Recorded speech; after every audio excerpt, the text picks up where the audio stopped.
तो चलिए आज हम लोग पढ़ने वाले हैं अध्यारोपण के सिद्धांत।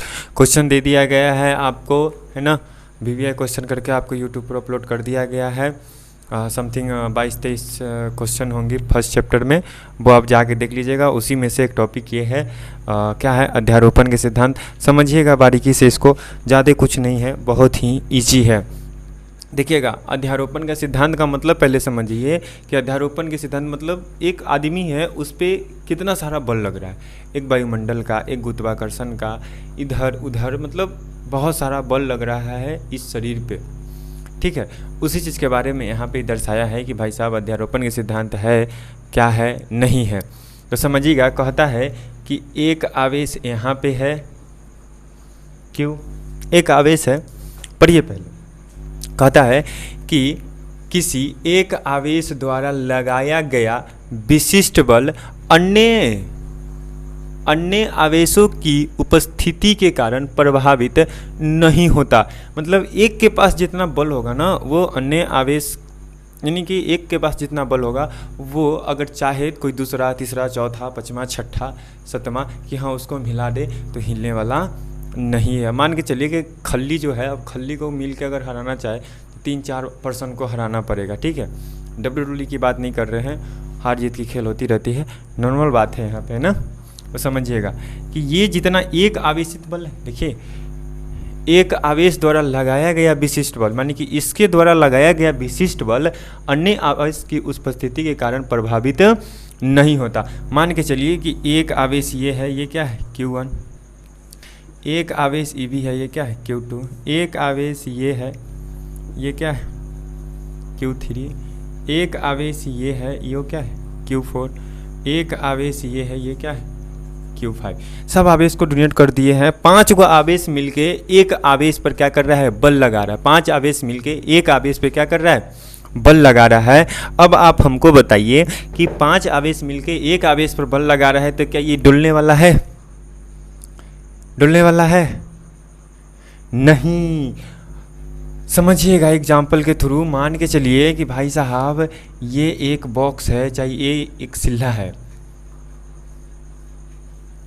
ये एक सिल्ला है, सिल्ली जिसको बोलते हैं, पेड़ का कटा हुआ एक सिल्ली होता है, एक इतना बड़ा ये होता है, सिल्ला होता है, उसको सिल्ली बोलते हैं। ठीक है, अब मान के चलिए कि ये 5 न्यूटन का इधर से बल लगा रहा है और EV कितना का लगा रहा है, 5 न्यूटन का बल लगा रहा है। अब बताइए क्या सिल्ली पर कोई प्रभाव पड़ने वाला है?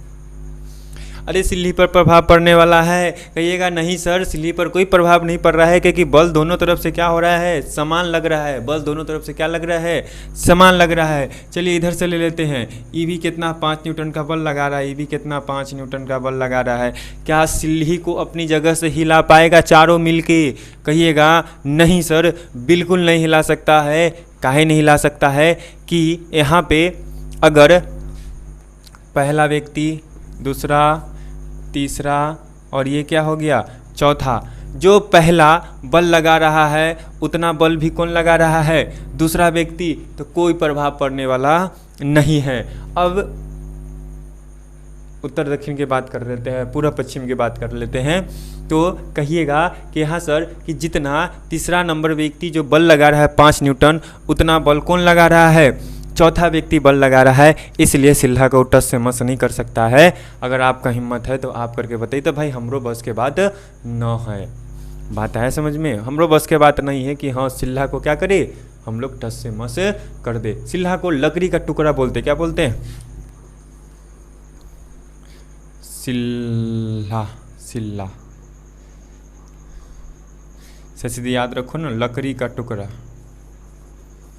लकड़ी का टुकड़ा, इसकी क्या है, लकड़ी का ये है टुकड़ा। बात आया समझ में।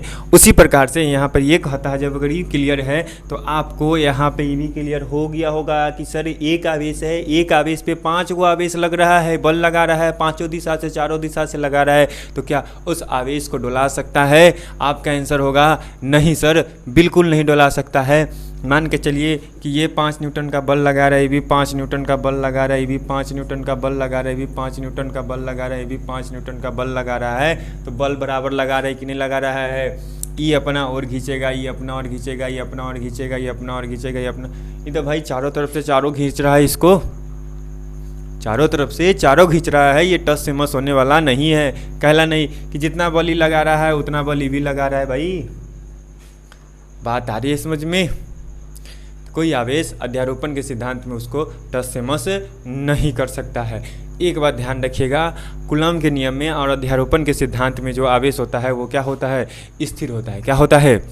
स्थिर होता है। कोई दिक्कत? एक नंबर का क्वेश्चन यहाँ बनता है, तो एक बार समझ लीजिए। कहता है किसी एक आवेश द्वारा लगाया गया विशिष्ट बल अन्य आवेशों की उपस्थिति के कारण प्रभावित नहीं होता। तो भाई साहब बिल्कुल बात सही है कि एक आवेश द्वारा जो लगाया गया है विशिष्ट बल वो अन्य आवेश की उपस्थिति रहे तो कुछ नहीं बिगाड़ सकता उसको, तन को इधर से उधर नहीं हो सकता है। मान के चलिए आवेश यहाँ है तो यहाँ से रिप्लेस होके यहाँ नहीं आ सकता है, नहीं आ सकता है, नहीं आ सकता है आवेश। बात आई समझ में मेरे भाई?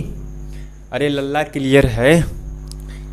जी सर क्लियर है। तो अध्यारोपण के सिद्धांत आपका हो गया क्लियर। आपको पढ़ा दिए हैं हम क्वेश्चन जो दिया गया था बोर्ड पर जो कराया गया है। अगर नहीं देखे हैं तो जाके देखिए, वहाँ पे क्वेश्चन का एक लिस्ट तैयार कर दिया गया है फर्स्ट चैप्टर का। वहाँ से आप देखिए कौन सा क्वेश्चन है नहीं है, वहाँ पे आप जाके टिक मार लीजिए कि हाँ भाई ये पढ़ाई हो गया। रट लीजिए, याद कर लीजिए। 2 नंबर का बात है। फिर मिलते हैं। सुप्रभात।